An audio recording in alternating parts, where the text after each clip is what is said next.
Where was the first one? Was the first one in my old apartment? In the studio? Yeah.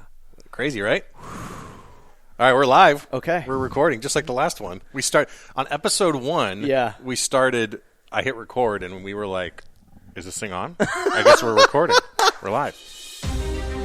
You are a warrior. 321 status. What kind of vehicle is it? You are the very best your nation has to offer. 911. Multiple shots fired. They're asking you to lead. 5. We need a Bearcat. It's up to us.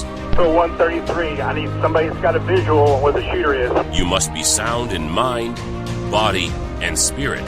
42, where's the officer down? I have a rescue helicopter that wants to land and help. This is the podcast that will make you the one. Copy, running eastbound. The one that will bring everyone back. Trouble, we have shots fired. Give me backup now. Because no one else is coming. I'm going to have an officer shot. 100 block of East Street. Suspect is down. This is the Squad Room.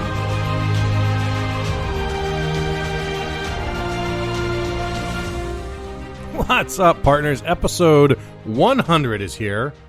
I am absolutely, I don't even know the words for it. I am sort of flabbergasted. I'm blown away. I'm relieved. I honestly wasn't sure we were ever going to get to episode 100 multiple times over the last several years. And if you're a fan of podcasts, you'll know it doesn't take a lot of podcasts that long to get to episode 100, but some trials, some tribulations, some life events happen to get in the way. And you know what? That's just part of the gig. It's part of the job. But here we are, episode 100. And of course, it's going to be a full circle episode, and I'll get to that in a second. But I can't help just in my own head. I don't have notes prepared for this intro or anything. I don't have anything written out. It's just the stuff going on in my head right now. Thinking about 100 episodes and what that entails and what it did entail. And then the kind of guests we've had on this show. And if you're new to the show, please go back and go through our archive and listen and find this stuff. You'll be surprised how many times I get an email from someone who's like, hey, man, can you have Tim Kennedy on the show sometime? He'd be cool. And I'm like, awesome. Check out episode 43 because the dude is awesome and he was on the show. Or Andy Stumpf or, Clint Bruce or Jimmy Capra, who is the chief of the DEA, or any of these other amazing guests we've had. Aaron Barugo, Green Beret, Scott Mann, another Green Beret, Lieutenant Colonel, Chiefs of Police, Kelly Starrett, famous mobility WOD physical therapist. Guy is absolutely pro-cop and wants to help us be healthy. So I've had the opportunity to have these amazing conversations over the last 100 episodes. And if you haven't gone back and listened to episode 1, at this point, I probably cringe at it. However, it tells the story of why this podcast started in the first place. And I've said it recently here, but I'll say it again, that it really came about when I was hitting rock bottom physically. I was struggling with night shifts. I had about a decade on the job at that point, and it was going south. And I realized and recognized these things, and I needed to do something about it. So I reached out to my friend Traver Boehm. Traver, actually at the time, wasn't even a friend. He was the guy who owned the gym I went to. And I knew Traver was kind of a badass, and I asked for help, and he agreed. And then as I was going through my process and people were approaching me, asking me what I was doing, explaining that they too were having sleep problems and nutrition problems and meal prep problems and mindfulness or problems with their mental space and their mental attitude, I came up with this idea to do this show and use myself as the guinea pig to explain the things that I was doing that I was succeeding at or failing at in the hopes that it would help other officers. And luckily enough, after 100 episodes, I can say with some confidence that it has helped a lot of officers in small ways and in big ways help navigate some of these things. And what I've been really excited about recently is it's helping people who are new to the job or interested in the job, want to get into service in this job.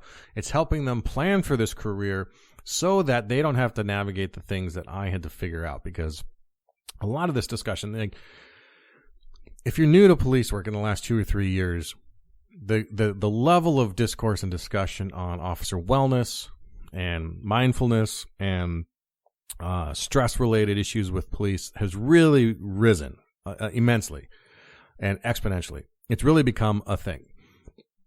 10 years ago, 14 years ago when I started, that was not the case. This was not discussed. self-care was not an okay topic to talk about. And so a lot of us had to navigate it on our own. And once I found that I started the podcast and I was trying to navigate these things, many people, including those guests I just rattled off to you, and many more, came to my aid to help me figure these things out. And so through the course of the last 100 episodes, I have achieved a lot of my goals, and I've also failed at more than a fair share. In fact, in totality, I've probably failed in more of my goals than I have achieved them. But that doesn't mean I'm going to stop trying, and I'm going to keep pushing forward. And this is an episode that was, to be quite honest, really painful to record. Traver Boehm is back for episode 100 to celebrate. It lucked out that as this episode was approaching, he was in town for something, and I got to spend a lot of time with him. And I know a lot of you listen to the show and know Traver and love his mindset, the paradigm he comes from. Traver is, I rattle off his stuff on the show, so I won't go through it here. But he came back into town, and it was the first time that we got to have a sit-down, face-to-face about my challenges in a long time. The last couple times he's been on the show, we've been talking about him and his projects, but this was about me. And I told him to just lay into me and be the coach that he was when we started the show. And because he's in the first half dozen episodes or so kind of setting me up. And he asked some really hard questions, and he's got some very poignant things to point out. And for me, I say this one was painful, this episode, because for as much progress as I've made in many areas, some of them professionally, some of them sort of, in areas I didn't expect, I found myself recording this episode back kind of where I started, out of shape, and struggling with those things. Now, my mindset is 100% different than it was when we started episode 1, but physically, I am in worse shape than when I started episode 1, and the whole freaking point of this podcast was to get in shape. And I did for a while, and then it, slowly went away again. And I actually, in the first episode, talk about how I'm so freaking frustrated with yo-yoing back and forth on weight and picking a program and staying with it and being disciplined about the gym and being disciplined with my nutrition and being disciplined with not drinking all those tasty IPAs, et cetera, et cetera, et cetera.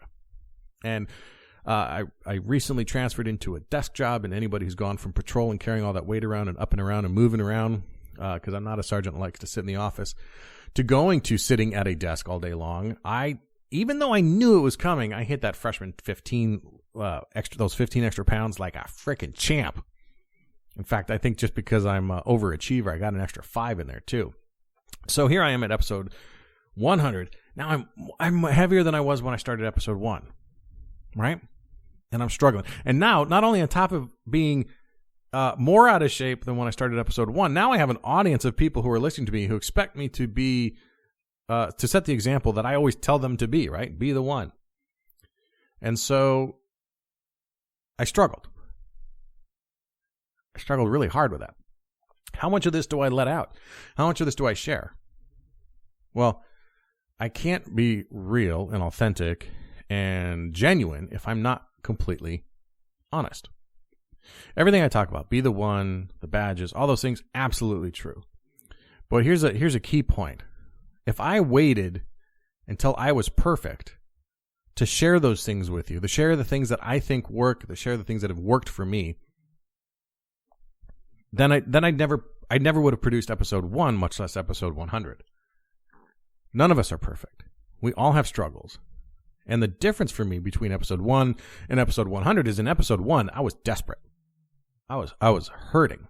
And I was really, really struggling to make sense of how to navigate all this. And here I am in episode 100, and I'm actually excited about it. I'm embracing the challenge that's ahead of me. I'm embracing the idea that I can connect with a whole new group of officers and future officers who are trying to transition and trying to drive their legacy. And that using myself as that sacrificial lamb is going to help other people, because I know it did already once before. So I'm just going to, I lay it all out there in this episode. And yeah, it's weird and it's awkward. And I probably wouldn't have this honest of a discussion with anybody except Traver. He's able to bring these things out in such a way. So Take a listen. Let me know your thoughts. If you love the show, if you've been listening to the show for a long time and you haven't already, please leave us a review on the podcast player of your choice, whether that's Apple or your Android. Let people know about the show. Share it with them. Go to our website and you can share the episode directly from there. Help us spread this message that starting over is okay. You just have to start. And none of us are perfect. And we will advance in other areas of our life. And as I have exponentially in some, but other things have paid the price. And finding that balance is always what we're after. All right, I'll shut up. We'll get to the episode with Traver. Episode 100, people. We did it. Did you keep it and put it in the episode? Yeah, it's in the episode. Really? Yeah. It just kind of starts. Yeah. Hey, dudes. Hey. So, for people who've been listening to the show for quite some time, they recognize this voice. Traver, welcome back. Thank you. You are live in person. All right. For people who don't know who you are, let's go back a little bit. Okay. And let's tell the story. Because here we are. We're on episode 100, and we're celebrating episode 100. Woo! And you were there even before episode 1. But you are you started as essentially the co-host of the show. That was the intention when we had this idea. You were an owner of a CrossFit gym here in town, and you took me under your wing with the physical stuff, which turned into much more than just the physical stuff. And then by the way, I'm going to stop and preface this and warn people that this episode is probably not one for the kids if you're in the car and driving around. Just FYI. The adultness of some of the language, perhaps. I'll just put that one out because, anyway. So we had this grand idea to do this show. You were on, and to say that your life went sideways right at the beginning of this project would be an understatement. Yeah, it was like 2 weeks before. 2 weeks before 2 weeks before we hit record on that first episode. Yeah. Your wife up and walked out. Gone. I'll be gone in an hour. You suffered a miscarriage. Yeah. Your business partner said, "I don't think this is working for us anymore, and we need to split up."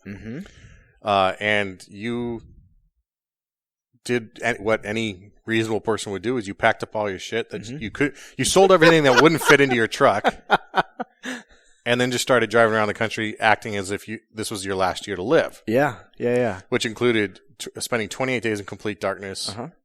In where were you? Guatemala. Yeah. 28 days in complete pitch black darkness. Pitch black darkness for a month.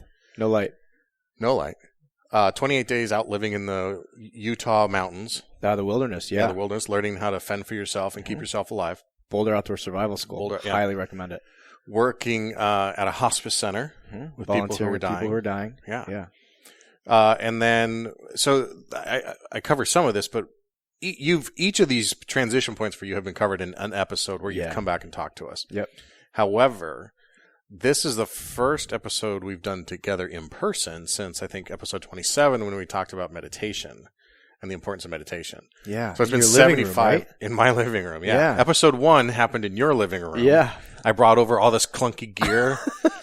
And it probably took me an hour to figure out how to turn everything on. Oh, God. and I'd moved to a shitty studio apartment. Yeah. Heartbreaking. Yeah. And we recorded that first episode where I talk about all the shit that's going wrong in my own life. Yeah. And what I need to do to get better at it, how to fix it. Right. And so just as damn luck would have it, I'm approaching episode 100. You were in town for a couple things. And I was like, holy crap, man. Like, let's sit in the same room. Let's sit in the same room and do it again. So welcome back. Thank you. It's good to be back. You know, to say that your influence on this show has been significant would be an understatement. And I only counted, I say only, 12 episodes that you've been a part of. So a solid, now 12% of the show. Wow. That's a good way to think of it. Double-digit percentage of the show has been you. And there's obviously been a lot of highlights.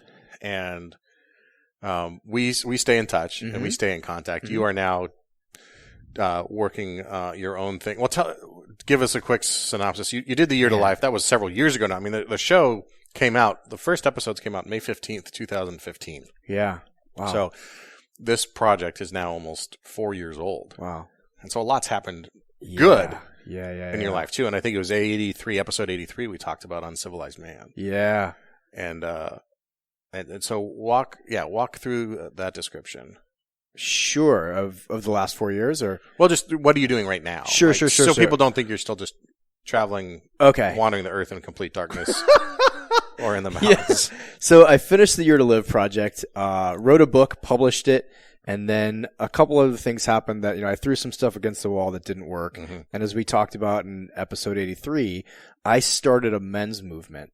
At the time, it was called Man Uncivilized, and now I just call it the Uncivilized Men's Movement or the Uncivilized Movement. Mm-hmm. And my point of life right now is to literally birth the new paradigm of masculinity. Mm-hmm. That I look around at the country and see, your profession and all professions, men in pain, men who aren't doing well. Mm-hmm. The pathway for men that I see, the two pathways are both damaging and both things that guys don't want to get behind. So I see this stoic, unemotional, 1950s Marlboro man paradigm. Mm-hmm. Guys can go that way. Probably a lot of your profession goes that way. Like, I'm fine. That's the code word. I'm fine. Yeah. Until you're shooting yourself, until you're shooting up a school, until you're addicted, until you have a heart attack, until you get divorced, until something happens and you're not fine. So we have that as option A. Option B is this sensitive, new age, nice guy. Yeah.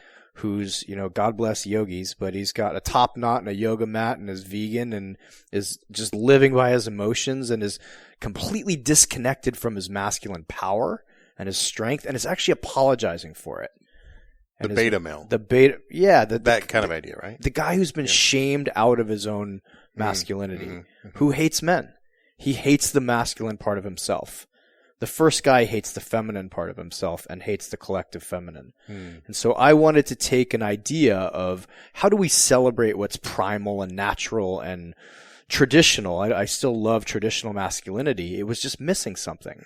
But we don't get rid of it.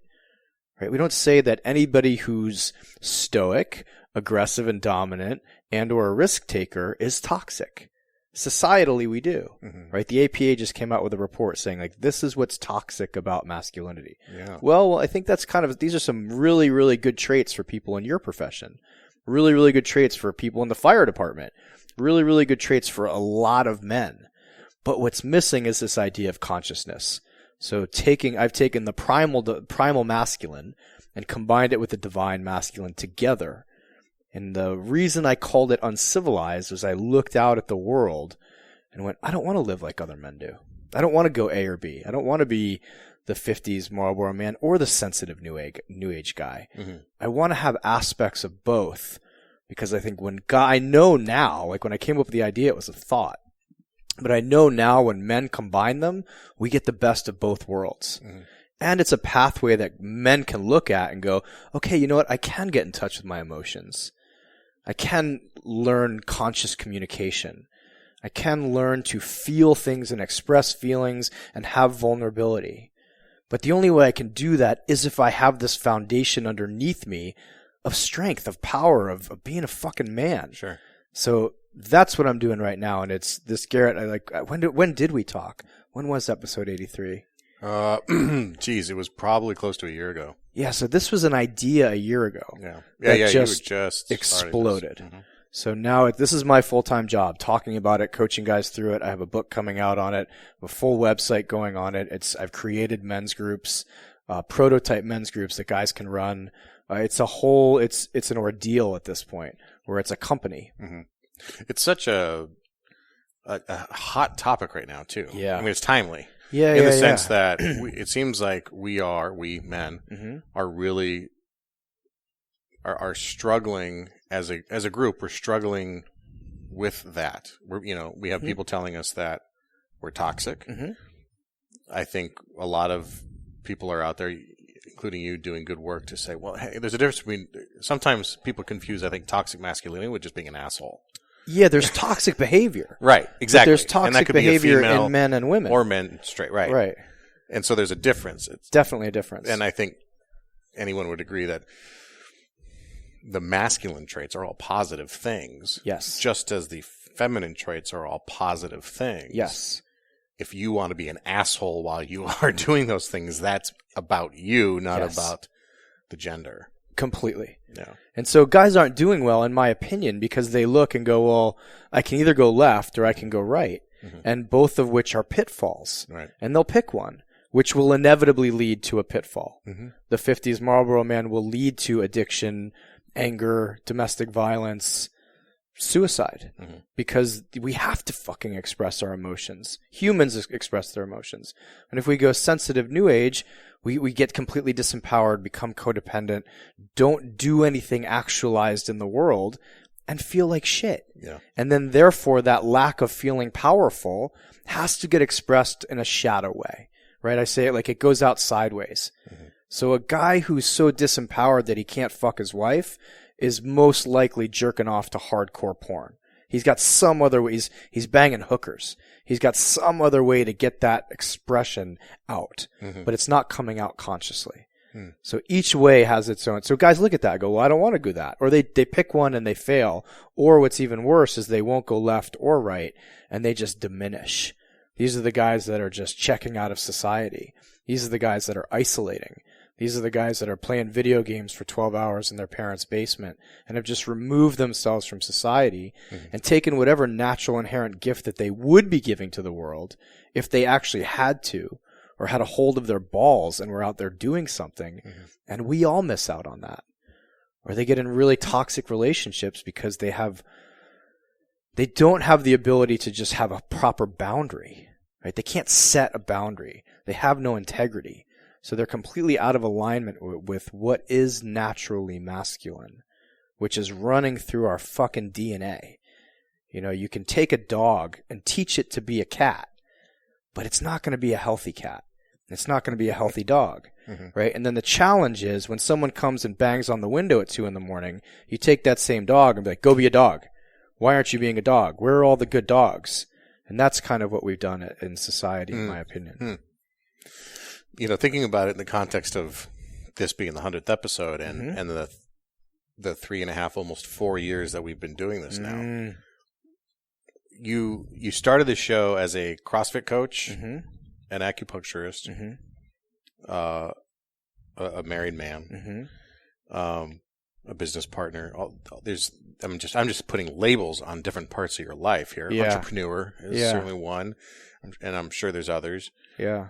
What are some others that what other labels would you put on yourself from that time, from 2015? You know, I was that nice guy. I was the sensitive New Age guy. I was lost. I had all of these things in the shadow too, that hadn't come to light or I hadn't dealt with. You know, positive stuff. I was an ex-fighter. Yeah. I was a writer. I was a speaker. But these were all these were under the surface. These were the things that I hadn't really brought up and be like, this is what I'm supposed to be doing. And I don't want to do that. I don't have the self-esteem or the belief that I can do it. So I'll put all this other shit on top of it and maybe do this stuff which gives me an opportunity. I write a blog. Sure, I public speak at the gym every day by teaching classes. But yeah, I think those you hit it on the head. Those were the main ones. You know, you touched on it. I want to again, people who listen to the show, they're going to hear some of this repeated, but there's a lot of new people to the show. You said you were the sensitive guy, and it's not like you grew up that way and you became more masculine. Right. I mean, you're a collegiate athlete. Yep. Former pro fighter. Yep. You worked bodyguard details on super high profile people. Yep. Traveled the world with them. Yep. You've lived in Japan. You've done all of these things that are attributable or attributed to masculine traits, right? Yeah. So I'm just pointing out that, it's not like you were sitting in the corner hugging a stuffed animal your whole life. No. You felt some pressures to maybe become more of the sensitive side, or was it that? Well, I'm trying to get. I'm not even sure what I'm trying to get to. Yeah. Other than you have a duality. Yeah, for sure. You just mentioned it, the divine and the masculine, or the feminine and the masculine. Right. But you were running a gym that was very successful, but you weren't feeling successful. No. And I guess it gets to that conversation I had with you when I asked you about being on the show. And so I wanted to bring that up and touch on that. Yeah. And I wanted to get your recollection of it. When you came into my office? Yeah. Yeah. So just to backtrack, everything that we mentioned was externally. I checked all the masculine boxes externally and checked the successful boxes externally. But I think internally, that was where I was falling apart. Internally, that's where the deficiencies were. Internally, that's where no one had ever sat me down and said, here's the pathway as a man. I was not a religious person, so I didn't have, here's the pathway as Christianity. I really had no inner compass or inner path to follow. And so sure, I did a lot of cool shit. I don't have an issue with doing things in the world. That wasn't my challenge. My challenge was on the inside. And so think of that. If you guys are listening to this, it's oftentimes not the outs. I heard this quote, Garrett, and this was like a month before my life fell apart. One of the women came in, an eating disorder specialist came in and talked at the gym. And she literally said, the people who it looks like have it together the most are often the ones who are suffering the most and need the most help. And I remember like pulling my hat down and being like, oh fuck. I hope she's not talking. Like, I hope she can see right through me. So there's that. So I hope people hear this and go, you can look at someone's external success chart and have no idea what's going on behind the curtains. You know, I'll touch on it later, but I used to say like I lived on a house of cards, but I lived in a very nice house of cards. And a lot of people do. Yeah. And so to your specific question, I remember sitting at my desk and I was there. Our assistant was in the other room, and it was these aren't rooms that are like blocked, so the ceilings are open, so we can all talk. And you came in and sat down. It's at the gym. This is at the gym. No one else is in the entire facility. It's just me, you, and Baker. And you sat down and said, I have a feeling you're not going to be here for very long, and you're going to go on to do some stuff well beyond the gym, and I want to try to get you before that happens. I have an idea. I went, oh, fuck. You have no idea what's going on in my life, man. Like, I'm 7 days into a separation, and I'm thinking I'm leaving this business. So our question is like, one, how the fuck do you know? And two, is this one of those things that I didn't know at the time was called a tap on the shoulder from the universe or from whatever? But having talked to hundreds and even thousands of people who have gone through transitions, they all say the same thing. That signs started showing up immediately that went, okay, hang on. This isn't your life falling apart. This is your old story ending and your new story is going to begin. Here are some ways it's going to go when it does. So I had that sense, right, from reading books, Carolyn Mace books and some other people, other authors who talked about transitional periods of your life. But I remember thinking, okay, this is the first tap. And not thinking this is the first step, but this is the first sign that he's right. I don't want to be here. I actually have wanted to do a lot more for a long time and haven't admitted it, but feel like this is holding me in place where I want to be out speaking all over the world, writing all over the world, talking about, I don't want it to sound diminutive, but talking about things that are more important than squats and kettlebell swings. Right. They're super important. And I wanted to be on a bigger issue that hit on a larger scale. Yeah, I remember it. What I remember, that's pretty close to accurate. I was terrified going in there. Not really of you, but I didn't even really know you that well. Yeah, we didn't know each other that well. I'd been a member of the gym for like 2-3 years at that point, but I was sporadic at best. Yeah, and you were always an odd hour person. Yeah, I was the 6 a.m. class. Yeah. Yeah, and first rule of running your own business is you don't get up at 6 a.m. if you don't have to teach that class. So yeah, you were rarely coaching the ones I was involved in, and but in hindsight, talking with members from back in that day, it was obvious to many of us that you weren't long for that place. When you say you wrote for the blog, it wasn't like you posted the WAD and that was it. You would write paragraphs per day, right? Flushing out ideas and thinking things through and putting stuff out there. And you coached in a way as if that squat was far more important than just being a squat. How that squat was going to help change the rest of your life. And we all believed it because of the way you spoke. And so, yeah, when I was starting this, and I had this really crazy idea, and the idea was really about fixing my own shit.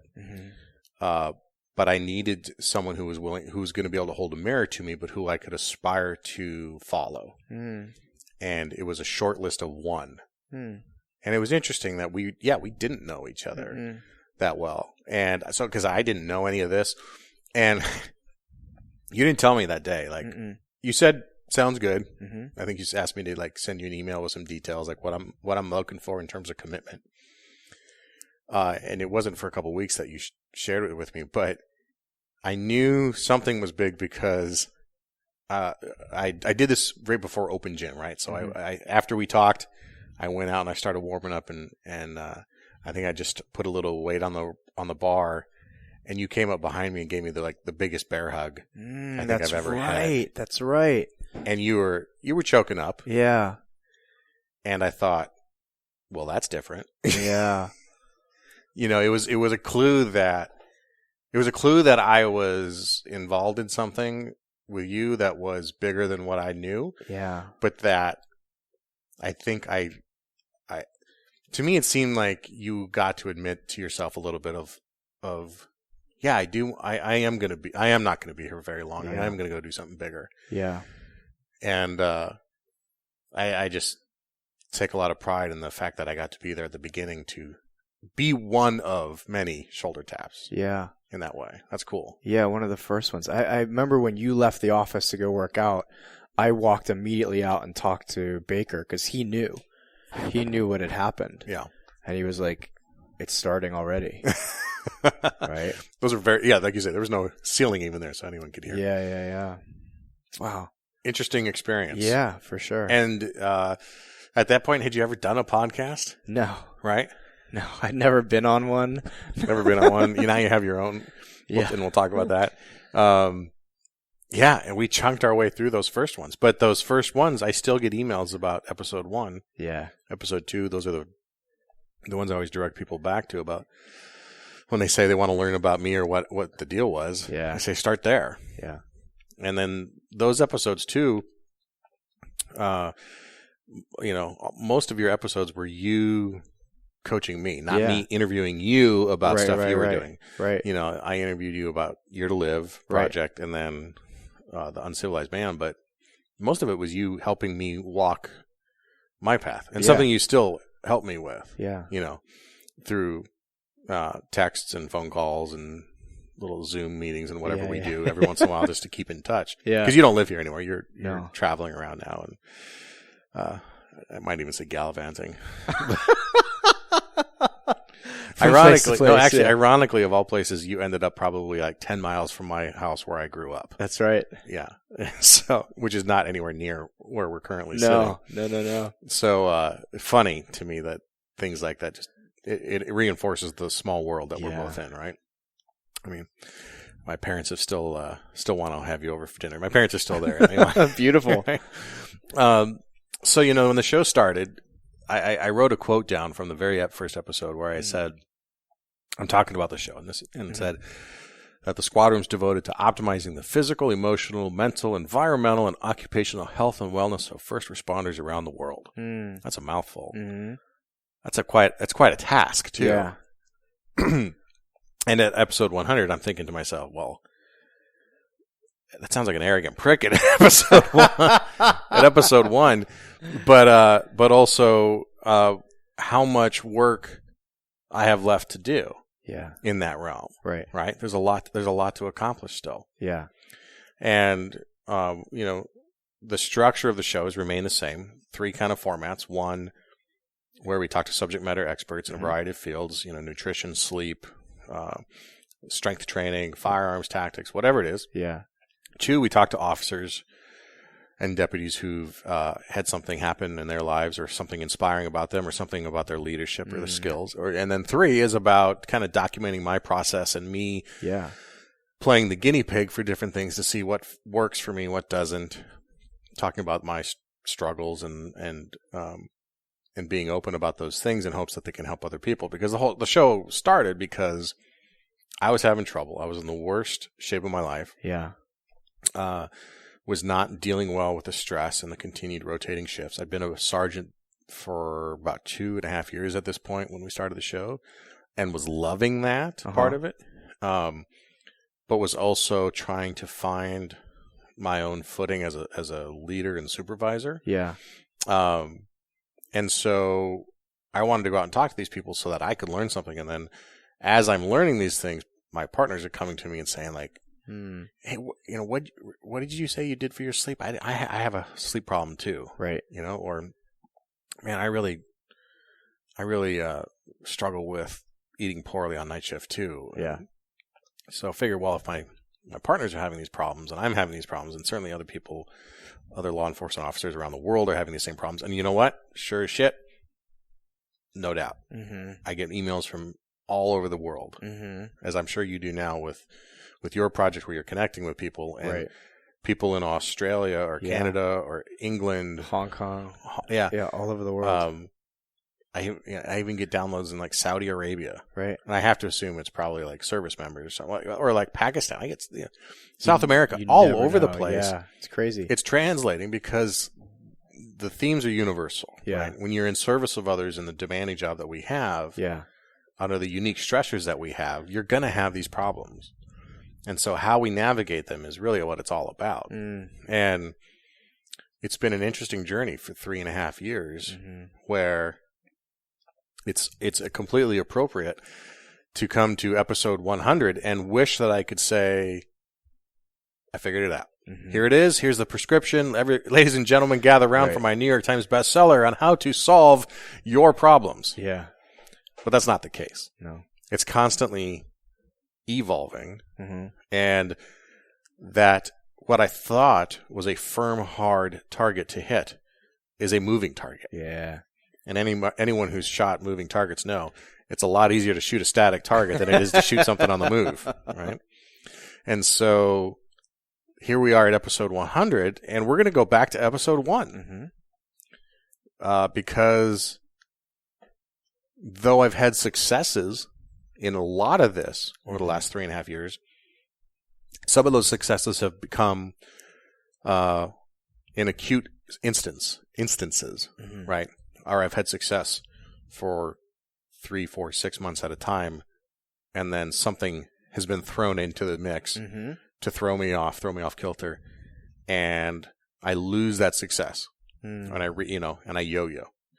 In fact, I actually said, I think in episode 1, I have the quote right here. I'm over this yo-yoing of losing some weight and creeping back up and losing it again and creeping back up. I was tired of it. I was tired of it in episode 1, 3.5 years ago. And here I am now, 100 episodes later, and I'm still tired of it. Yo-yoing again, right? I have never, and for people listening, like, if you want to call me a failure, that's fine. But what I've never done is tried to pretend that I figured this out and that I'm the one who's successful. With the physical stuff, at least, right? That is where the food, nutrition, the sleep, the alcohol consumption, those are the things those are my crosses to bear, for lack of a better term. That's where my struggles are. As the show progressed and I realized I can only talk about meal prep so much. I can only talk about squats and weight training and strength training so much. My true passion is in developing young leaders in law enforcement. We need them. There's nobody else coming. It's up to us to be the ones who are going to lead our communities towards a better future.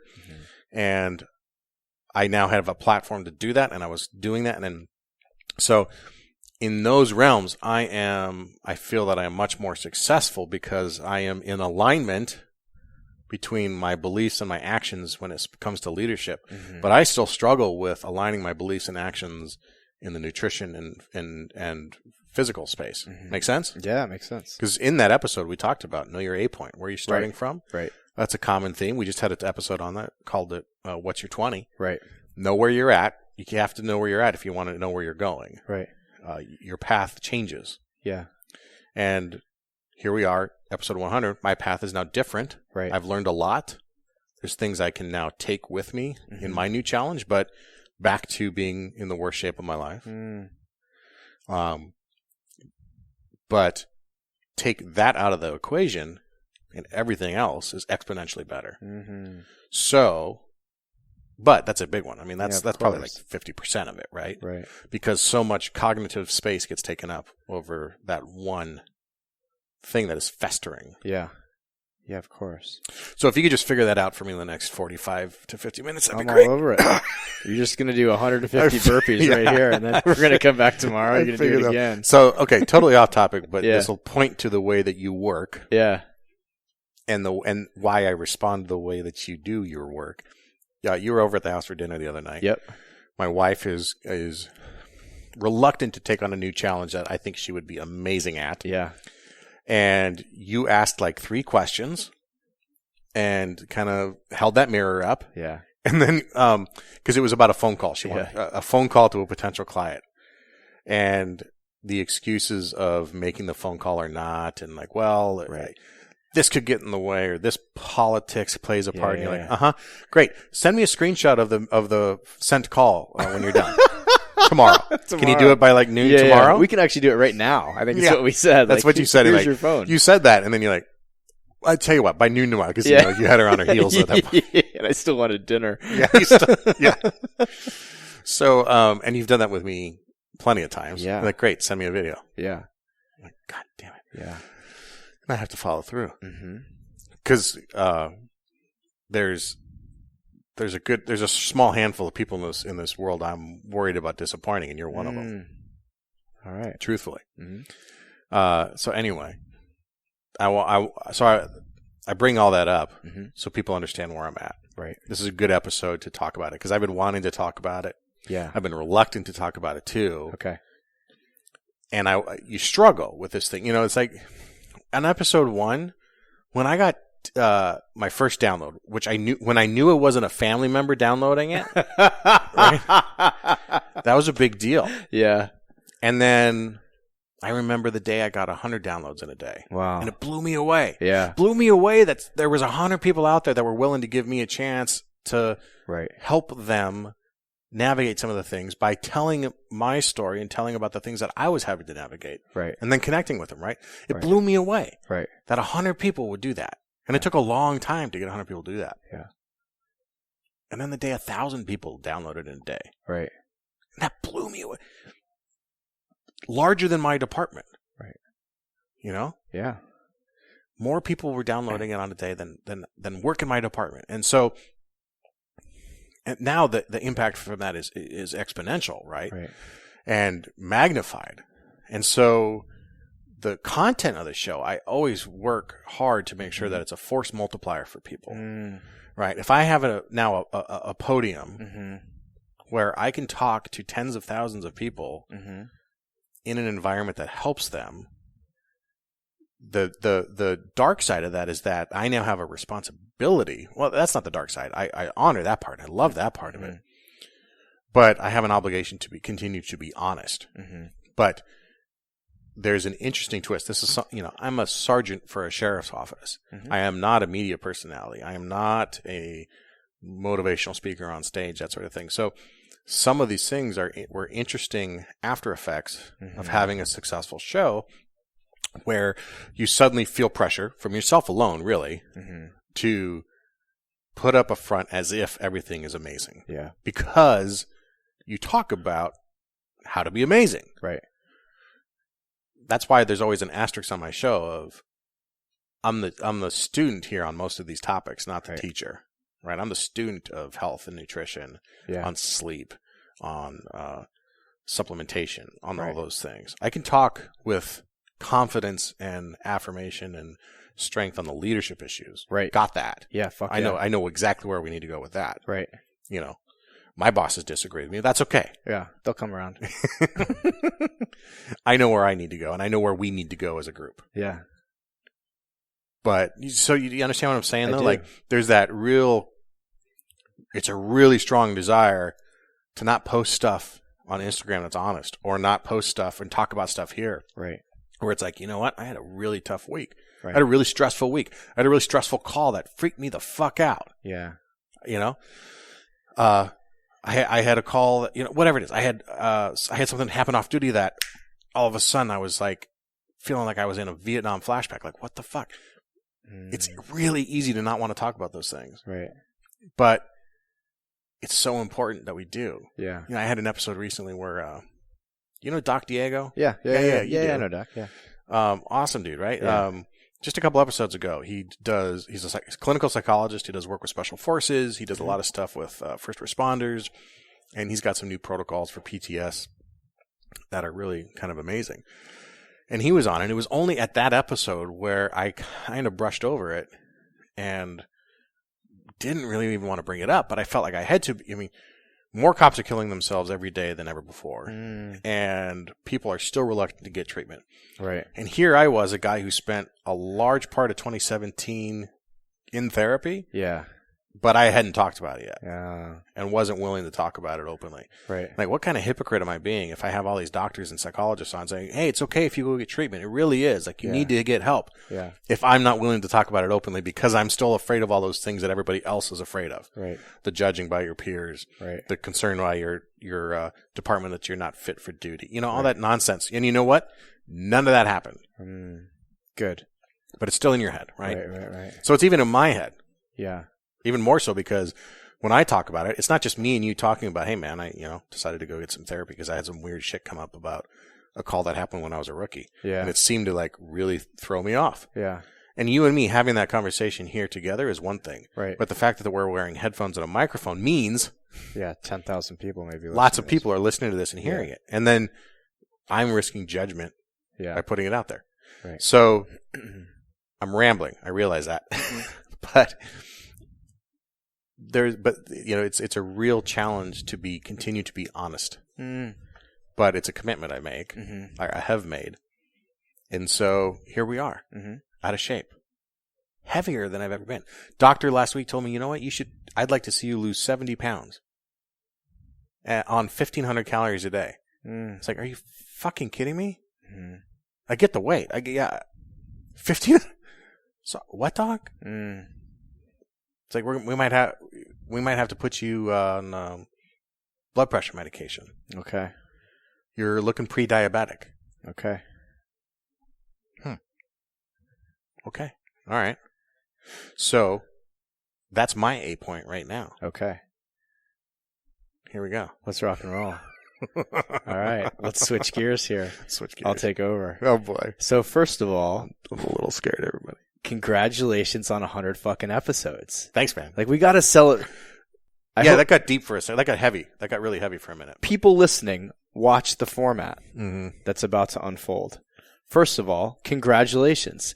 Look at all the great shit that has happened in the last 3.5 years. Absolutely. You took something invisible and made it visible. That's the definition of success. I know that comes with a cost. That comes with a cost on a number of levels and a number of planes. Yeah.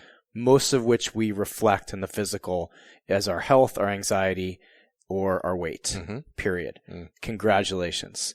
Second of all, congratulations for staying in the arena. Right? Think about that. You just used my favorite analogy there, too. Yeah, staying in the arena where you got your ass kicked. You kicked a little ass, but you got your ass kicked, too, and had your ups and downs, but you didn't leave the fucking arena. So good for you for that. Congratulations, and let me acknowledge you on having the courage to make this all public. It's really easy to watch other people make shit public and go, God, you know what I would do in their case? You know what I would do if I got the same heat they're getting? You know what I would do if such and such? You have no fucking idea until you push play, until you push publish. Whole different deal to be in the public eye. Yeah. So good for you. Let's celebrate the shit out of all the stuff that has come about. Is there a TED Talk? Yeah. Yeah, there's a fucking Did TED a TED Talk. Talk last year, yeah. That's right. Is there a leadership course? Coming. Yeah. Is there an understanding of leadership in the way that I used to understand or still do health and fitness? Absolutely. Like, you fucking got this, don't you? Yeah. So you've grown in all of these areas, and you've had all of this success in all of these areas. And it's come at one price point, which is reflected now in your weight. Yeah. But we don't forget about all that other shit and say, yeah, but look at this. Look in the mirror. I'm not there. Mm-hmm. So fuck all that stuff. Right. We don't do that. A lot of people do. So don't do that. Mm-hmm. This is 80% of the experience was massively growth-inducing and positive. Yeah. 20% has been a challenge. Yeah. And that you now know is your personal area of challenge. Right. Right? So fuck yeah, we've got some great self-knowledge too, as opposed to, I don't know what my issue is, or I'm not willing to talk about it. So start there. Yeah. No, that's a very good point, because even with this news and all that, I felt like, okay, I'm up for a challenge right now. Like, I know I can do this. I've done it before. I've done similar things. Okay. All right. Now let's also touch on something that's super, super, super important, and then we're going to get to your weight. Congratulations for going to therapy. Thank you. Take that. Like, that's fucking awesome. I spent a whole year therapy. Everybody, listen to this. If you're listening to this, you need therapy. If you're a cop or you were really a first responder, you definitely need therapy. Yeah. People, I don't understand how you look at someone in your industry and say, oh, wow, he needs therapy. He's not fit for duty. As opposed to looking at all the people that aren't in therapy and immediately thinking, like, I'm not sure that dude's fit for duty. That should be that should be the paradigm. Yeah, you get a gun, a badge, and a therapist is how I would run shit if I was in your industry. So good for you. Good for you for doing it, right? Especially men listening to this. How hard was that first phone call? It's hard. I'll point out, too, I made another phone call last week to go back. Good. Yeah. Good. We live on this assumption that awful shit happens to us and it just rolls off of our shoulders. That we don't process it, that our bodies don't take it in, that we're some kind of unique species that gets traumatized and the next Monday is like, meh, didn't really affect me. Right. I just drink a lot now. Didn't really affect me, but I beat the fuck out of my wife.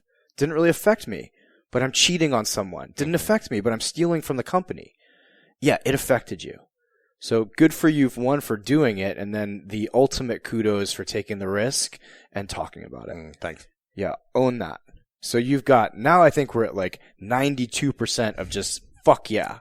And we've got this little bit to work on that just needs some adjustment.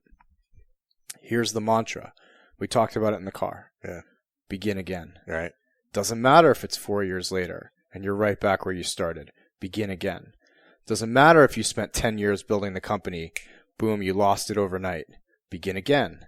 Doesn't matter if your wife walked out. The next morning, begin again. What if the joy was in the ability of beginning again? How if we shift it that way? As opposed to our lives being this linear thing that's a constant upstream. Constantly losing weight, constantly making more money, constantly doing better, constantly winning because we've learned more yesterday. Yeah. What if we reframed that and said, just everybody took a breath and went, okay, I get to begin again. Whether I may begin again 50 times tomorrow. So now let's talk specific. Your challenge is weight. I don't want you on blood pressure medication. I don't want you diabetic. I don't want you on 1,500 calories either. Right. Because it's not sustainable. So let's ask you, what's the first thing you can do? What's the one thing you'll do consistently?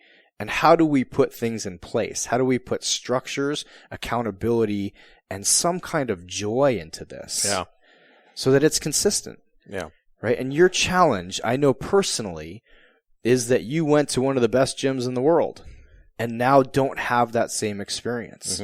Or you were a CrossFitter and therefore had the figure and body mass of someone who was able to handle that type of high pressure training, which you may not be able to right now.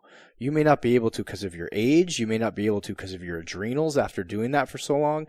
And you may not be able to because you have 2 kids, a job, a wife, a podcast, and some other stuff going on. But yet you still have to handle that first piece of Maslow's hierarchy, which is the physical. Yeah. So let me put it back on you. As opposed to looking for the perfect workout solution and the perfect diet, right now, where are you out of integrity with your health? Where are you thinking one thing, saying another, or doing another? I think I do. I do a lot of the. I think I don't ever think of myself as a perfectionist. Okay. But I forget the name. Gretchen Rubin, she's an author, but she's got like personality type things. I am someone who I have tried Whole30 or paleo or RP strength or these things. Those are all diet style things, right? Zone. And if I don't do it 100% accurately, I blow myself out of the water. What's that mean? Failing. What's that blowing? I give up. Okay. And then I'll slip a little bit that day, and then I'll start over the next day, and then I'll slip up a little bit. I mean, by a little bit too, right? Yeah. There might be or I'll do well for 6 days, and I'll blow out the 7th day with something. I'll eat ice cream or something like that. Okay. And then go completely off the rails. Okay. With not just accept it, have a little patience and grace with yourself, and start again tomorrow. Or start again at the next meal, right? It's more like, well, I screwed that up, so I guess, I'll start again next Monday. Monday I'll start. Now everybody was, next Monday I'm going to start.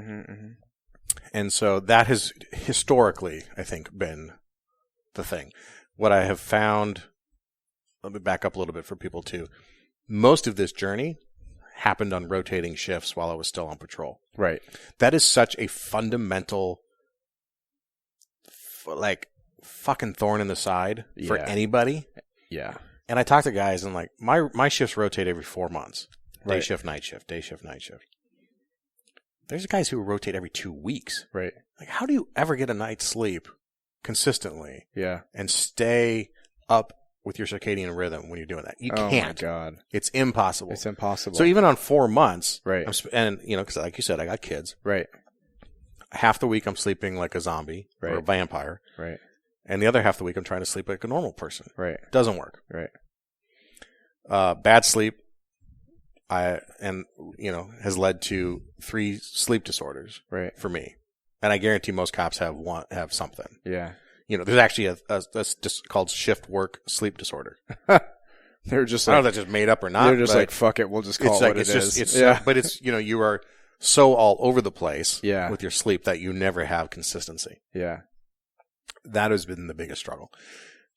I've mentioned in passing on other episodes where about 4 months ago now, I got to a desk job. Okay. Which means nights and weekends off. Okay. Even holidays.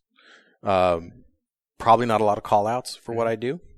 And consistency. I know when I start every day. I know when I end every day. With almost rigidity to the schedule. I know it. And it's flexible. I can adjust things as needed to fit some things into my life. We were talking this weekend before about, being able to actually go to my son's soccer games and all that, and actually maybe even coaching this year. Coaching Little League to me was something that had never crossed my mind because I always was working or sleeping on the weekends. Right. Even with my seniority, the way our shifts rotate didn't matter. Yeah. So I got to a desk job, got to some consistency. Sleep is getting better already. Good. Right? Getting that dialed in. Nutrition is getting better. I cook in our house. I cook all our food. Yeah.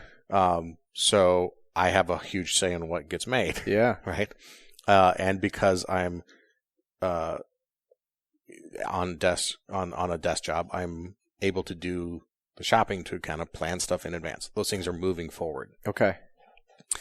But like a lot of people, and I think this is where the spike came when I got off patrol, I took off that 30-some pounds of gear that we carry around. I stopped getting in and out of a patrol car 24 times a day, going up the stairs, chasing a guy, carrying heavy gear around, to sitting at a desk. And I didn't properly anticipate that. And just like I know we've all seen it, and I know a lot of my listeners have done it, you go to detectives or you go to some admin job like that, and you start sitting at a desk, and all of a sudden, boom, you blow out. Because you're not doing any of the internal, that kind of the exercise of just being a cop anymore. So that caught me off guard. But, and I don't even think I'm even answering your question, but there are things that are positives in this, right? And I've identified, I think, why. Or why the sun waking. Well, it coincides right with when I got off patrol and I started sitting at a desk. So I think it comes with age too, the ability to be a little more patient with yourself and a little bit more accepting. And so, like I said, I was almost enthusiastic about the challenge, but also about the ability to just begin. One thing I've learned in the last 99 episodes is it doesn't have to be perfect. It just has to be something you can do consistently. Consistently. And you have to understand why you're doing it. Your why. That goes to anything we do, right? Why are we sitting here right now? Well, we're wanting to talk these issues out, flush them out, and share them. Why are you here in town? You're here to learn some things and share an experience with people and teach. That's something else. So a lot of that, but a lot of these challenges also kind of become, what's the word? I guess cumulative with age. Not quite cumulative. That's not the right word, but as you age, negatively compound, I guess. Some of these things like weight gain, metabolism slows. Even the last 3 years, I can tell a huge difference, right? So anyway, that's kind of where I'm at. I didn't even answer your question. It's okay. You touched on a lot of stuff that I think is really important. If we look at your biology, your biology is simply a reflection of your outer structures and inner story. Mostly it's a reflection of your environment. Like it's a collective. Your biology isn't usually one factor. It's the accumulation and the sum total of a number of factors. So if we look at why are you the heaviest, the questions I want to know are what just happened? What just changed? Right? It wasn't magic that you went from patrol to a desk job and then put weight on. It's not new age. It's literal biology. You stopped moving as much. You stopped moving carrying a certain load. You added sitting. You added sedentarianism, whatever the word is. Probably ate a little bit more because you're sitting around all day. And the accumulation of that was this. So how do we combat that is really the question. And the first thing I want to know is, what is the permission you need to give yourself to go, it's day 6 on a diet, I just went off track or went off plan, I give myself permission to hop right back on? Is it a matter of giving yourself permission to not be perfect? Is it giving yourself permission to see things through to the end goal even though there are exit points along the way? How do you frame this idea that, fuck it, I'm going from day 1 to day 90, even if there are 25, quote, mistakes along the way? What's the permission's the word that popped into my head? Wow. I've never thought of it that way. Okay. You know, I thought of it more, and I'll try to answer that. Because, you know, we don't script these questions for people. This is an open forum This discussion. magic is freestyled. I was thinking of it more in the sense of, you know, with my kids now, and like we mentioned, they're playing sports and they're trying instruments and all that, and they're struggling with this. And you remember kids, when you were growing up, or you probably one too, like the expectation for a kid when they start the piano is that they can play Mozart by the end of the first lesson. Right. And they're extremely frustrated that they can't even get chopsticks. Or point to where C is. Or that the Dodgers, farm teams are going to come looking for them in Little League their first season, right? We all have this natural tendency, and especially now in our day and age where instant gratification is always immediately at our fingertips, that we should be better immediately. Right. And so, but as a parent, I don't expect that, right? And, I was sharing the story at dinner the other night about how my son finally hit the ball for the first time while we were playing pitch and catch, and the light, how his eyes lit up when he made contact, right? And what a great dad moment that was for me, just to see there and be there for him when he started to put the mechanics of the swing together, right? Yeah. And I was encouraging him along the way, right? Like, oh, that one, you were so close on that one. Just bring your elbow up a little bit more. Oh, that was really close. Just bring your choke up on the bat. Little tweaks along the way. Yeah. Over the course of, weeks, but on this day, over 20 minutes, reorganizing him or reorienting him to those things. And he made contact and it's success.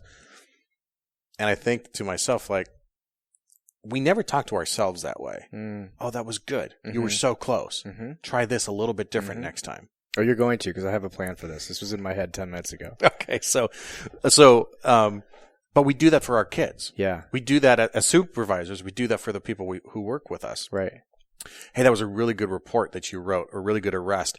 Next time, consider maybe asking them this question too. Right. Or did you think about adding this charge because of reasons X, Y, Z? Yeah. We do that with other people. Right. We give them little encouragements, little nudges, little course adjustments without focusing on the negative parts of it. Yeah. But we don't do that with ourselves. Yeah. I never once told my son, damn it, son, you missed because you didn't choke up. Yeah. Is that going to do him any good? No. But we do that to ourselves, don't we? Yeah. All the time.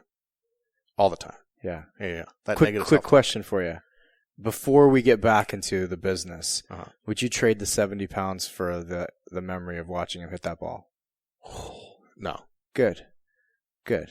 So there is still stuff to celebrate right now. And I think that's really important. Yeah. Oh, yeah. Like, given the way the truth is right now, how do we show up as our highest selves?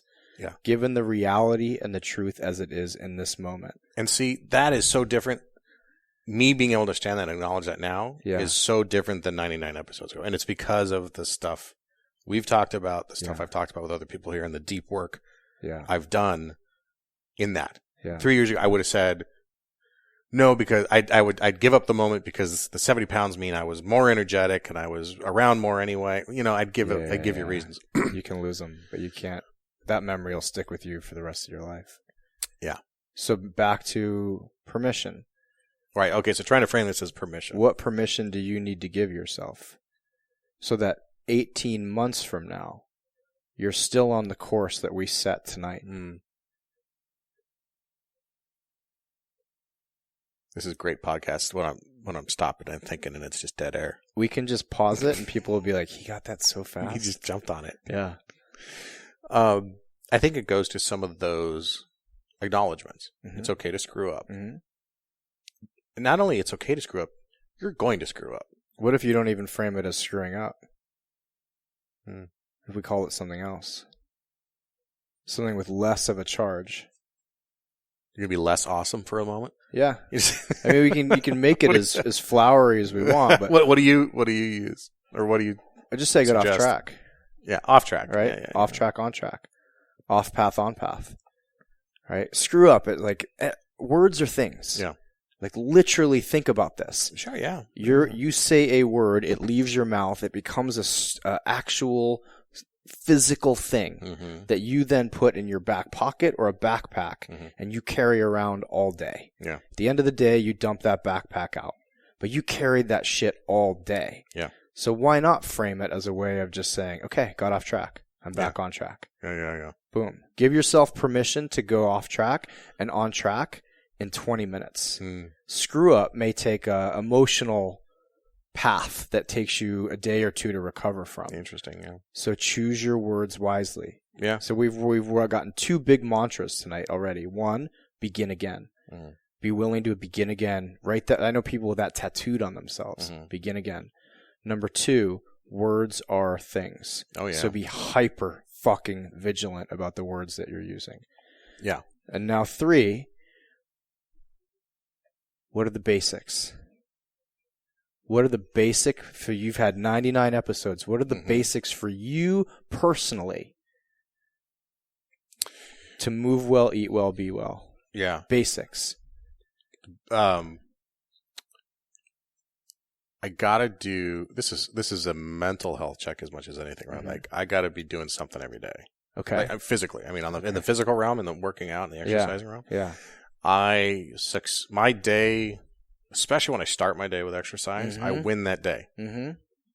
Really do. Like the rest of the day could be crap, but I've pretty much won that day in my mind, right? I've succeeded. But 9 times out of 10, the fact that I've gotten that exercise in early and I've set my day up well makes me want to maximize the rest of that day, right? So that's a big part of it for me. For me, also, like I said, I cook, but I also cook for 2 kids. And I know that that's a crutch or an excuse sometimes for people when they say, well, I can't eat healthy. No, I can. But we're not, and my wife's kind of a picky eater. So I have a narrow scope of stuff that I can cook that everyone will eat. And I have learned to adapt that to my needs. So kids may want pasta. Yeah. Sometimes I'll force the spaghetti squash pasta on them. Other times I'll let them have the real stuff. Yeah. I'm not a heathen. Yeah. But for me, okay, I'm not going to have the pasta. I'll make the pasta for them, but I just pull out an extra pan and I make the zucchini noodles or the spaghetti squash. Yeah. They're not pre-diabetic. Right. And also, I'm very hyper aware of the modeling. Of some of that, right? Yeah. The excuses these days too to not do those things are less and less, right? I mean, Trader Joe's around here. We can go pick up a couple bags of zucchini noodles or spaghetti squash noodles or banana squash noodles or carrot noodles, whatever. Yeah. Like, and it's the hard part's done. Yeah. So like, okay. So I like it when those excuses get removed for me. Right. You're like, well, now what? Yeah. You know, and you're stuck really having to answer that question for yourself. There's reasons and there's excuses. Yeah. Right. Excuses justify the behavior and excuse it away. Right. That's exactly what an excuse is. Oh, you did behavior X because you had an excuse. Okay, well then it's endorsed and it's okay. It's okay. Right. And we talk any cop who's day one, you pull someone over for running a red light. Yeah. And you're going to hear an excuse. Right. Well, sorry, you're not going to hear an excuse. You're going to hear them try to give you an excuse. Yeah. But it's a reason. Yeah. Right. Reasons are why you did something. Right. But it doesn't necessarily justify the behavior. Right. An excuse would justify and exonerate the behavior. Does that make sense? Yeah. Right. So in my head, I think about these things because that's where this shit rattles around is in my head. Right. Pull someone over there. I ran the red light. Why'd you run the red light? Oh, I'm late for work. Right. Well, that's not an excuse. It doesn't say in the vehicle code that you can run the red light if you're late for work. Right. You gave me a reason, your motivation for doing it, but it's not an excuse. Yeah. You shot and killed a man. Why'd you do it? He was coming at me with a hatchet and he looked crazy and he was feet from me and I knew he'd kill me if I didn't kill him first. Well, now you might have an excuse. Yeah. Right? You've justified the behavior and exonerated the action. Yeah.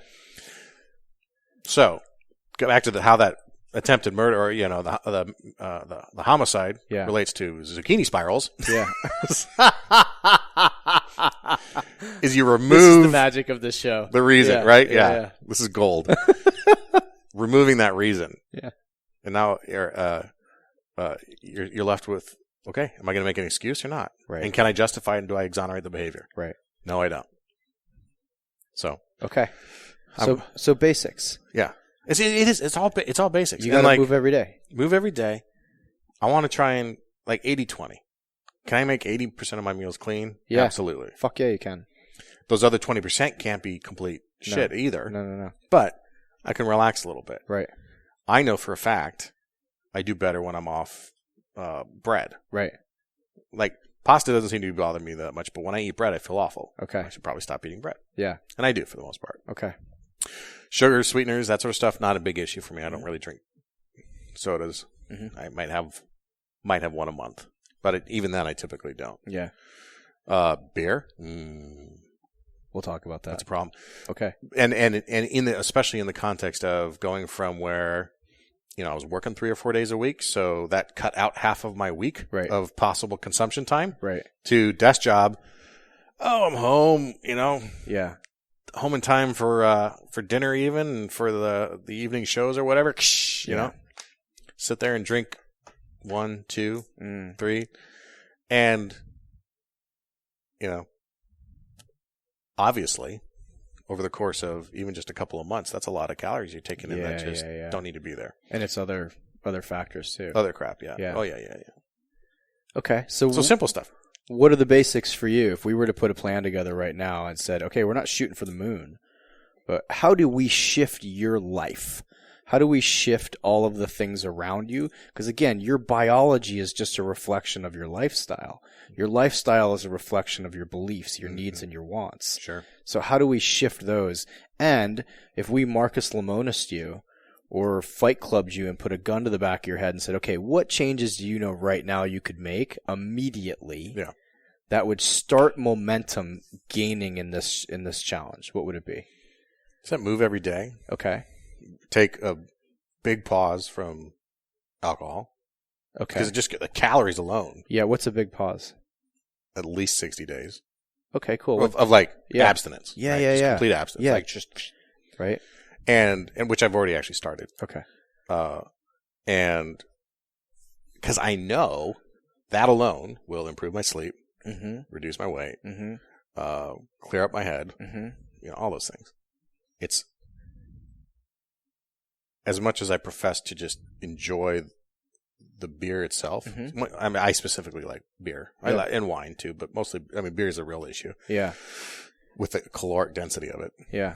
But when you think about it abstractly, and you went through this experience yourself, you think about it abstractly, it's kind of an absurd thing to latch onto. Yeah. Or use, much less consume. Right. In an enjoyable sense, right? Yeah. And so, I know your own path with it. Yeah, I quit drinking 4 years ago. For anybody listening, right when we started. Yeah. I think I just quit the week before. Yeah, and just I outgrew it. And for those people who listening, I think like, oh, what a snobby fucking answer. It just stopped serving the purposes of my life. Yeah, it stopped serving the path I wanted to be on. And do I miss a cold beer watching football in the fall with a fire? Yeah. But it's not worth being off of the biggest path I've ever been on. So it seems like it's infantile. No offense to people who drink, but in my life and my situation and what I'm achieving, it's like beer in comparison to this life, no fucking way. Yeah, it wouldn't even make it in the same ballpark. So I had dinner last night with a mutual friend of ours, who did a TED Talk maybe 3 months ago. And he asked me 10 weeks out to help him lose 25 pounds. And this is all we did, Garrett. No wheat, no sugar, no dairy, no alcohol. Every day he had to start his day with a 45-minute walk. That was it.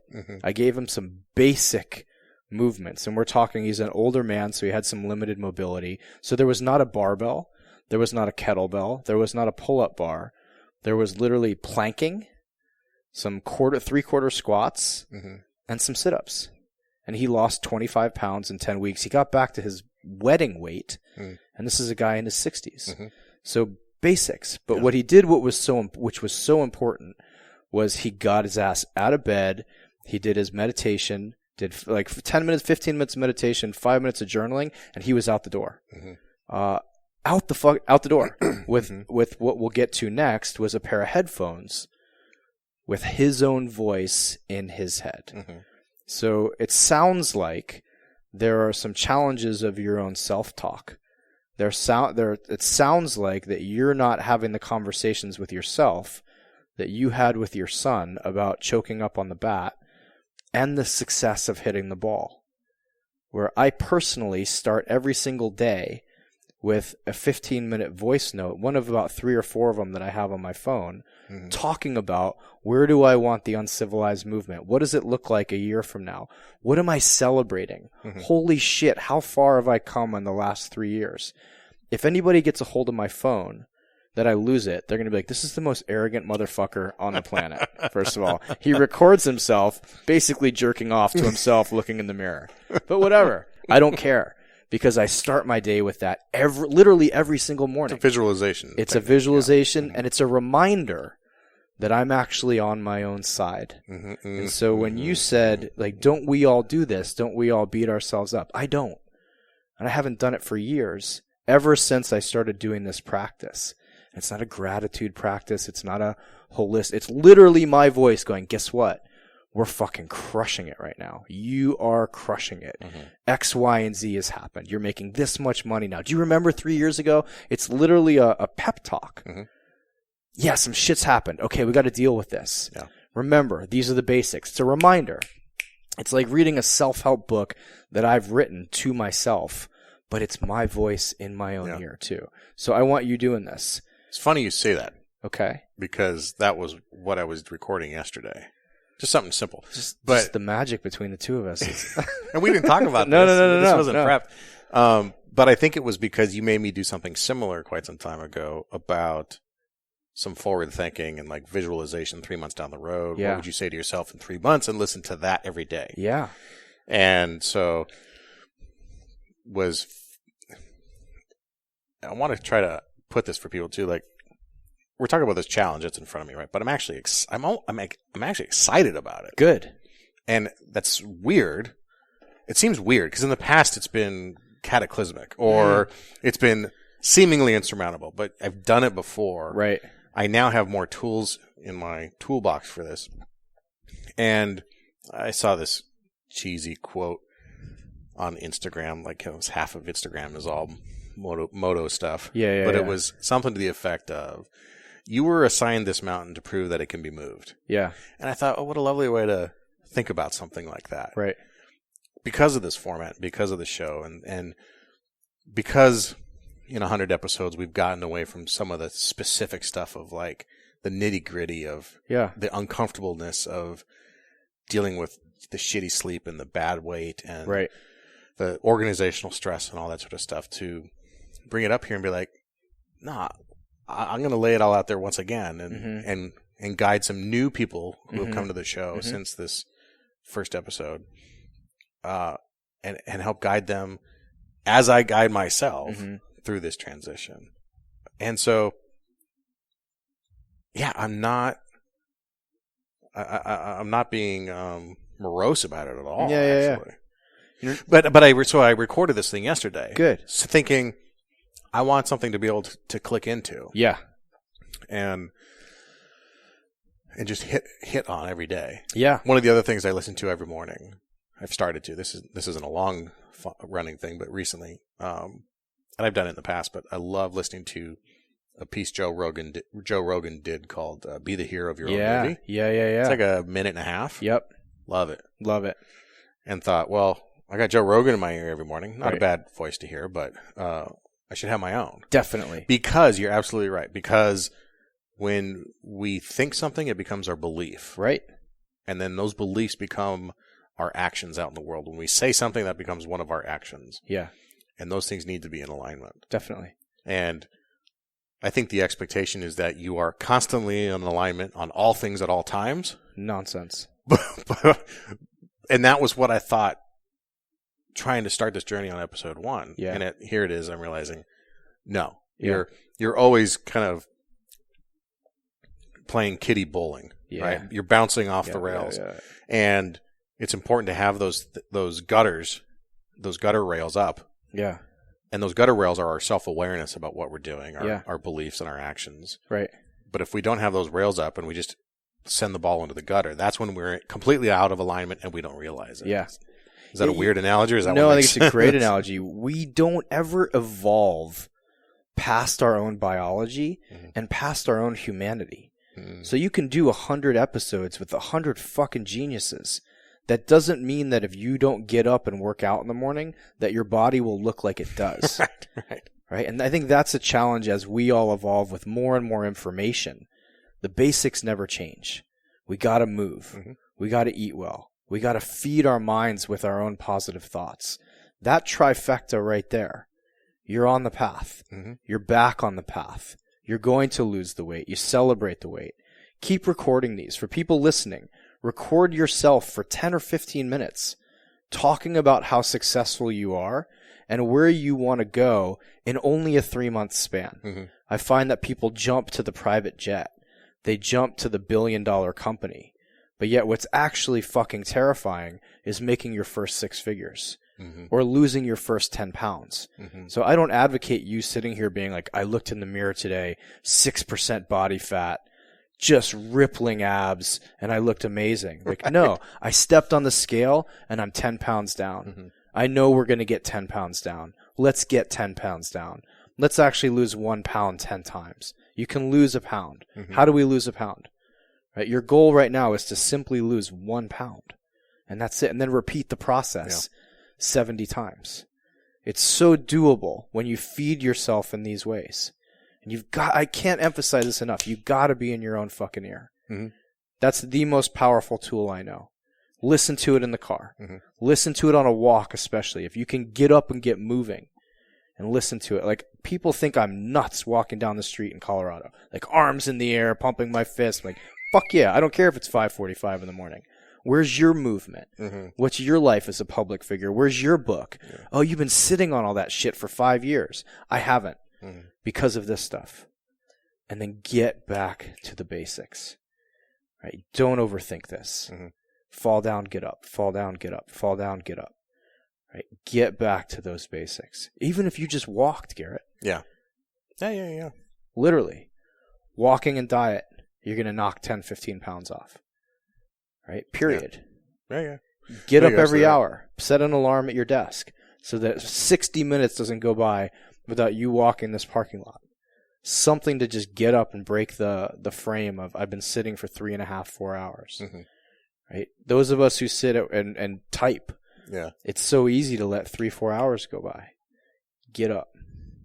And I want to point out to people too, this is not, you've come to a lot of this through a lot of deep work on yourself too. Mm-hmm. And we were talking about this the other night where we'll speak on that too a little bit, because I think sometimes people think, well, he's the quote unquote guru because I was born this way. You're born this way, or you read a book, or it's just like, again, we're cynical because of the, that Instagram motivation that's out there, or all the YouTube motivational stuff out there, about authenticity here. Right. So I want to make sure people understand that this is very authentic for you because you weren't always doing this, and it required a shit ton of work from you to get to the point where this is what you do. Right. Yeah, when you met me before, I had just quit drinking, where I was drinking almost every day. Mm-hmm. I had just quit smoking dope, where I was smoking dope most hours of the day for about a decade. I would take the middle 4 to 6 hours of work off. Right? I was so out of alignment and so out of integrity in so many areas of my life, thinking something, speaking something else, and then doing a third thing. Mm-hmm. And I had to lose everything that I thought I ever wanted. My marriage, a child, or my house, my business, my dog. And then fall on my fucking face and get my face like rubbed in the dog shit of rock bottom. And go, okay, let's do some rebuild. Let's go to therapy for a year. Let's sit in a pitch black room for a fucking month and go insane so many times I actually thought I was dead for a couple days at one point. And experience what is it like to metaphysically die. To literally not know if I'm alive or dead. And then rebuild from that point going, oh my God, what's important to me? What's really important to me? Right? So I have men take a snapshot of your life, of your finances, of your communication, of your body, of your sex life, of your work life. Take a snapshot of your life, and I'll show you everywhere you're out of integrity. Because you know it. It's right there on the paper.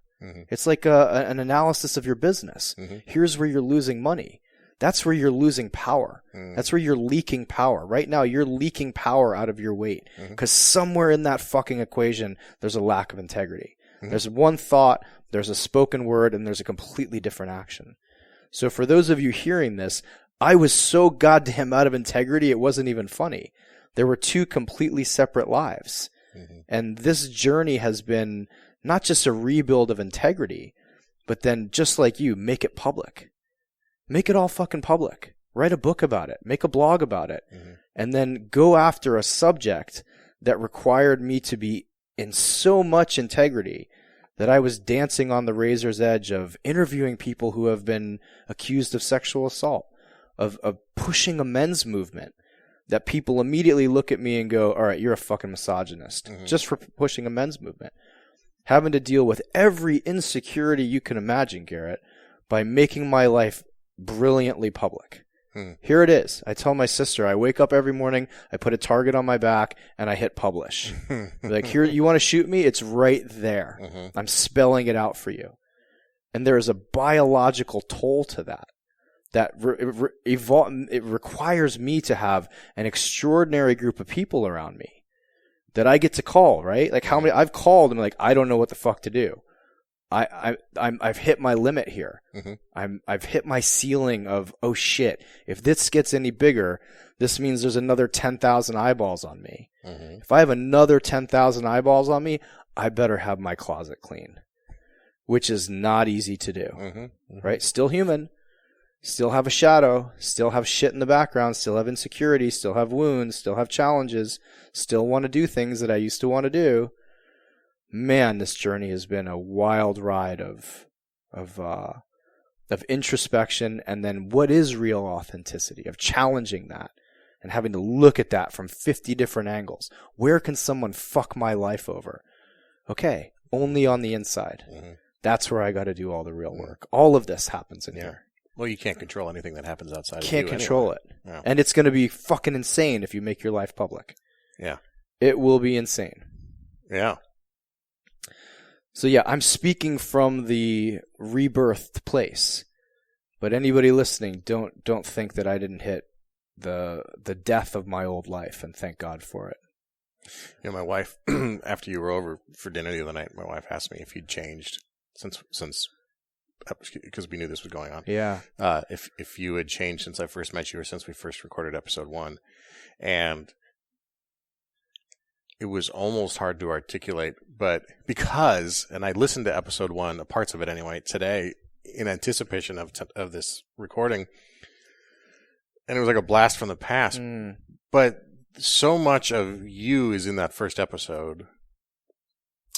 The same stuff, the same ideas, the same techniques, but the authenticity behind it, it's different. It's really hard for people who aren't in the room with us to understand. But watching how you've gone from, where you were at, and really, like you say, we're getting rubbed in the dog shit of the rock bottom, and your path, and then coming out with such a strong sense of who you are and what you're meant to do here in the world, has been amazing to watch. Thank you. And I'm not joking when I say there's a small handful of people in this world that I don't want to disappoint, and you're one of them. Because, in large part, because I've seen you walk that path hard at times, really hard.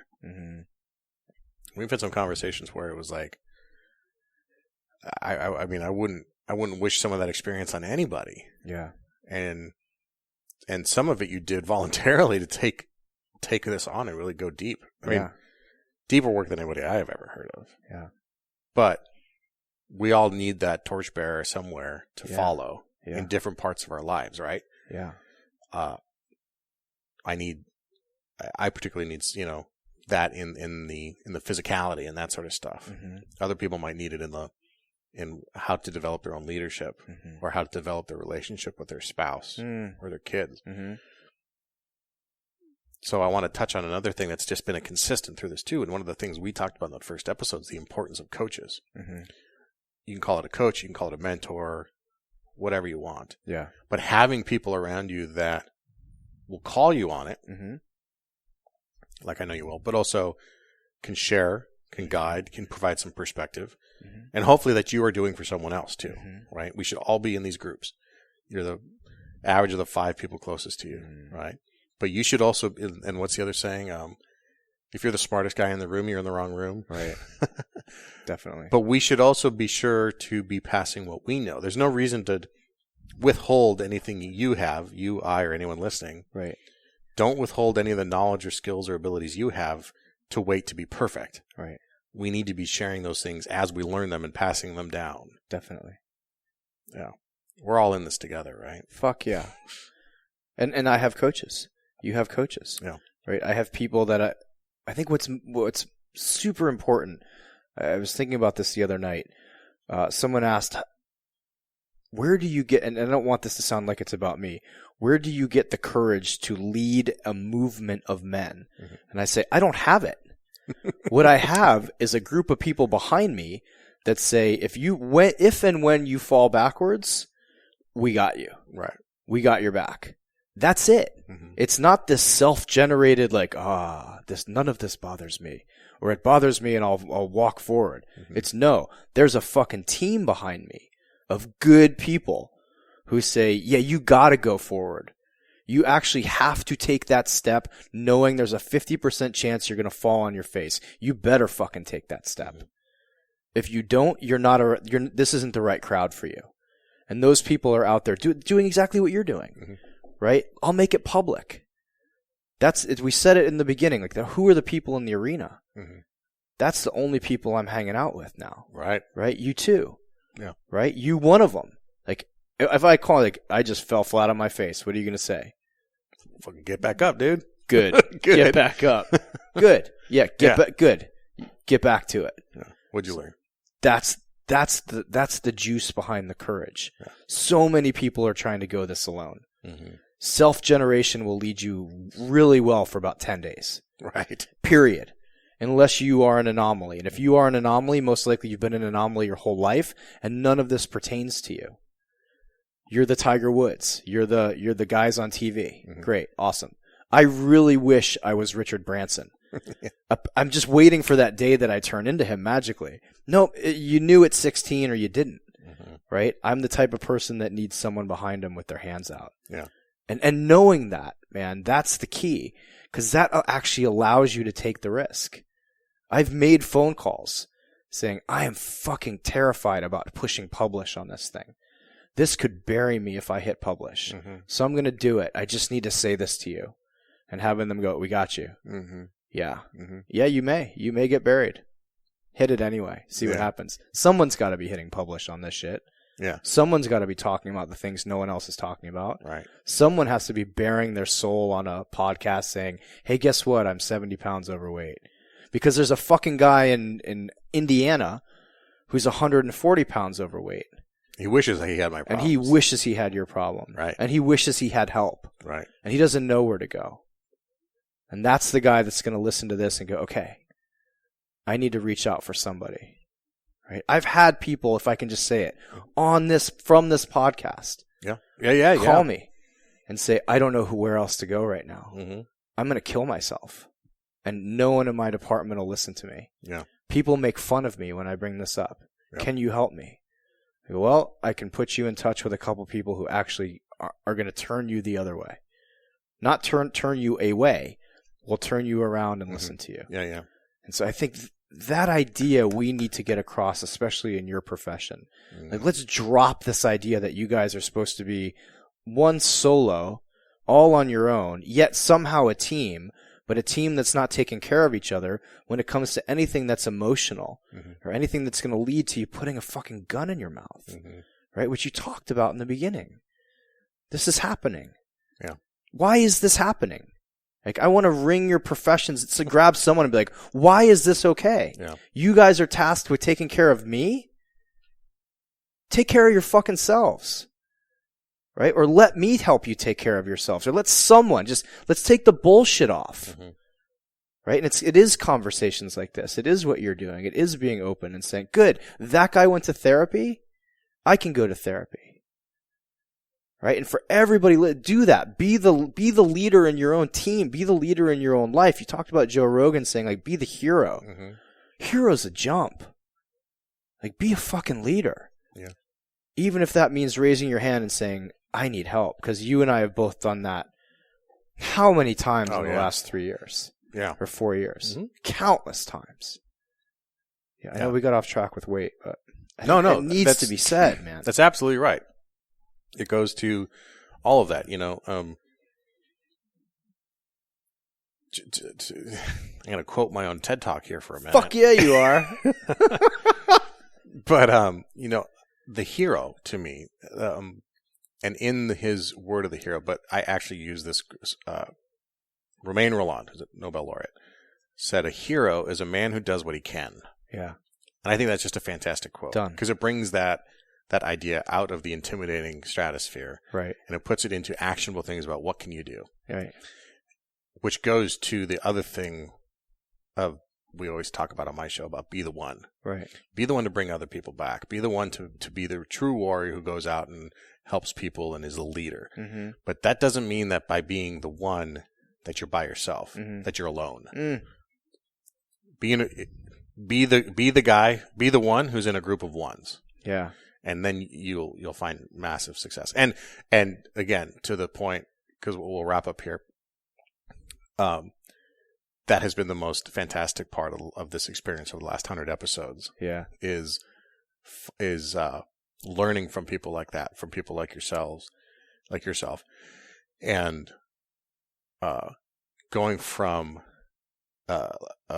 having the blinders on, you know, and just seeing the road in front of me, a 25-year career with night shift and rotating shifts, and I guess I'm just going to gain weight slowly every year, and I'm just not going to see my kids, and I'm going to start to have anger issues, or I'm going to, 25 years of being a cop, I guess I'll be an alcoholic at the end of that. Like, to taking those off and seeing this whole world of color all around me. Yeah. Has been a wonderful experience. Yeah. People do want help. People want, they want to know someone's on their side. Yeah. And I can tell, and I can say to the audience with 100% confidence that you at least have two people on your side. Amen. And it's me and Traver. Yeah. And we both want to help in any way we can. So to do that, the first step is reach out. Mm-hmm. If you have a question, if you have a comment, you want to follow someone, Traver, where can people find you now? The easiest place to find me is on Instagram. And it's at Traver Boehm, TraverBoehm. If you want to read about some funky ways to be a very different man, go to manuncivilized.com. Excellent. And I highly encourage everybody to do that. It is a timely discussion, but I think your perspective on it is unlike anything else that's out there. There's a lot of people talking about masculinity right now and how we need to reclaim it. Yeah. But they're not addressing the elephant in the room of the feminine aspects as well. Right. Which don't get your panties in a bunch, but that sounds weird. Yeah, don't say that. Don't get it misconstrued. Right. It's still a very masculine idea. Anyway, if you want to reach out to me at the Squad Room on Instagram and Twitter, thesquadroom.net, where we'll have show notes, and I'll put all of your stuff up on the show notes for this so people can find you there.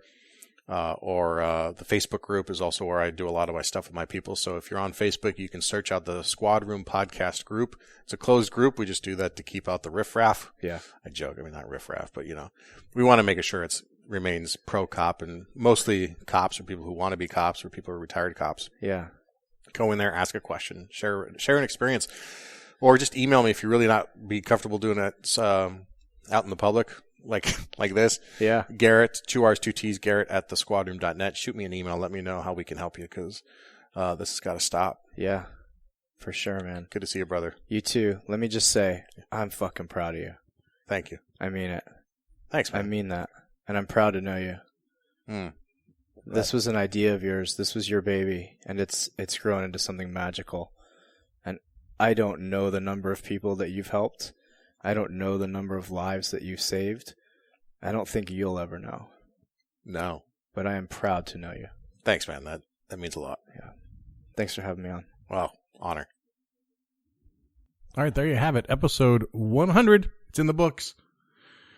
Hope you enjoyed that time, that talk with Traver. And I really did. I'm not kidding when I say when I was talking with him that I struggled about how honest I wanted to be on this episode and how I was going to look as a result. But here's a lesson in this, I suspect anyway, and something for you leaders out there. We're all leaders, but for you supervisors especially, to take. People appreciate the authenticity of your failures. And being able to admit that you have failed at something is, to me, a sign of strength, not weakness. We all fail. And frankly, the way I think of failure often, or I try to, is that you only fail in finality for the final time. The only time you actually fail is when you quit. And I haven't quit.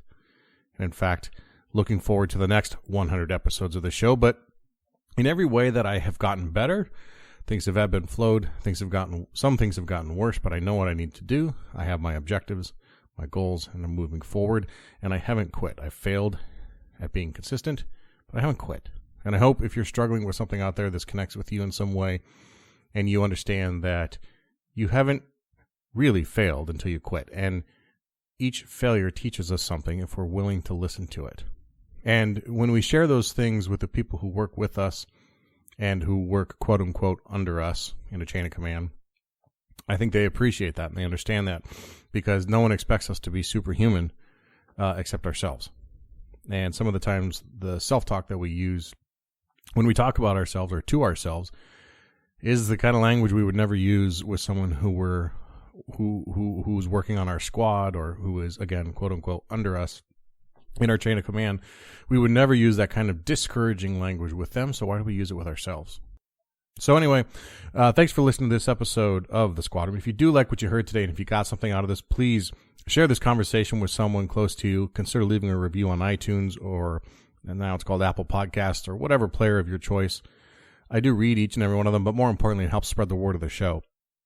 If you like something, a friend, or you heard something that a friend or loved one needs to hear, please tell them about the show. Grab the phone out of their hand and subscribe them to the show. Email them the episode from our website at thesquadroom.net. You can also make sure you stay up to date with episodes by texting The Squad Room, all one word, to 44222 to get signed up for our mailing list directly from your phone. And of course, you can follow me on Instagram and Twitter at The Squad Room. And lastly, join our Facebook group. Search The Squad Room Podcast Group, and you can sign up for our closed group where you get additional information, some videos from me, and some interaction there. All right. If you have any questions, comments, concerns, please shoot me an email, Garrett, 2 R's, 2 T's, Garrett at thesquadroom.net. All right. Until next time, everybody, take care of each other and stay safe.